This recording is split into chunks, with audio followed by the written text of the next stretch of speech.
Sometimes people spend hundreds of dollars on training gadgets, but today I'm going to show you how a $5 kitchen spatula can be an effective training tool. In fact, a spatula, yes, is a perfect target stick. And if you're not familiar when it comes to training, a target stick can help us teach the dog what to do, meaning that it's a clear, visual cue, it's easy to hold, and it can be helpful as a consent-based training prop. A spatula is a great idea for an easy-to-use, easy-to-hold training prop that can help you to teach some consent-based behaviors. One of the things that we can do is we can teach a dog to move from place to place. Anytime we're training or teaching with a dog, we want to try to avoid physical manipulation. So one of the skills that we can teach is to have a dog follow a target stick. That way they can easily move from one spot to another without us needing to add in any pushing, pulling, or coercion of any kind. So we can use a spatula as a target stick to teach our dog to move from spot to spot. We can initially teach them to target it, which means targeting is a behavior where we teach the animal to touch a part of their body, in this case their nose, to a target, in this case our spatula. And we could also use our spatula as a treat reinforcement delivery system that helps to extend our arm if we're doing something with our dog that's a little bit further away from where we're at. Or if we're in a situation where we need to use some protected contact, yes, because safety is an issue. So the first step with teaching a target, now she already knows, yes, how to do a hand target, so it'll be pretty easy for us to transfer the skill, but we want to place distance, duration, distraction, the target right next to her nose, yes, and the second she touches, we mark and reinforce. Let's say my dog isn't interested at all in touching my spatula. What I can do is a little trick. I might take, like I have here, a piece of turkey, and I might just rub it on the back. That is going to cause her to be curious about it so that her nose will most likely touch it. Come on over here, my friend. Ready? Yes. And the second she touches it with her nose, we're going to mark and reinforce. Even if at the beginning it's kind of accidental, when we mark and reinforce it, we're giving her the information that, you should do that again. Yes. And there we go with an intentional one. Yes. And as a refresher, the marker, in this case I'm using a verbal marker, the word yes, tells her that thing that you just did, that's what earned you access to something that you find reinforcing. So do it again. Yes.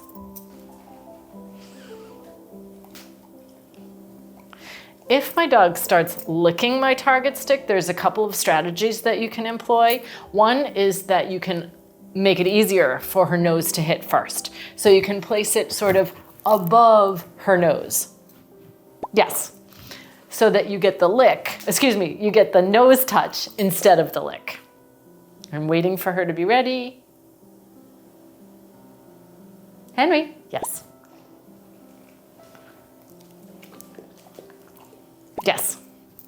So once she's regularly targeting, again, you always want to start every session with an easy version. Yes. So you do a couple of regular targets. Yes. I present my target stick right next to her nose. I mark when she touches. If she doesn't, I take it away and try again. Yes. And then I would normally end the session there, because once you get it, you want to try to avoid that one more-itis of, hey, let me just keep on going. But once you get her regularly touching the target stick, AKA our spatula, with her nose, yes, then you can start to see if she'll follow the target stick. And that allows us to use it to move her from place to place or to teach some other fun tricks. Yes. One of those tricks that we can ultimately teach her is called a middle stationing behavior. Okay. With a middle stationing behavior, I want her to come through my legs and sit, yes, like that. So I'm using my spatula as a target stick to get her to come where I'd like her, which is between my legs. Yes. So I'm going to use my spatula as a target stick to get her to come through my legs. Yes. Which is exactly where we want her for this middle stationing behavior.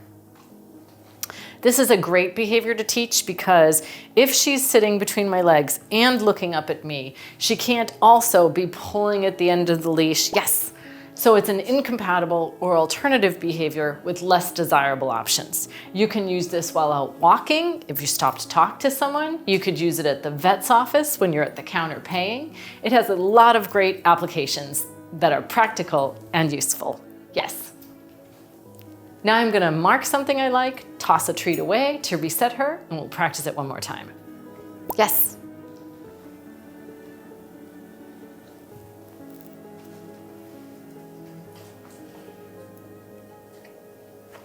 Yes.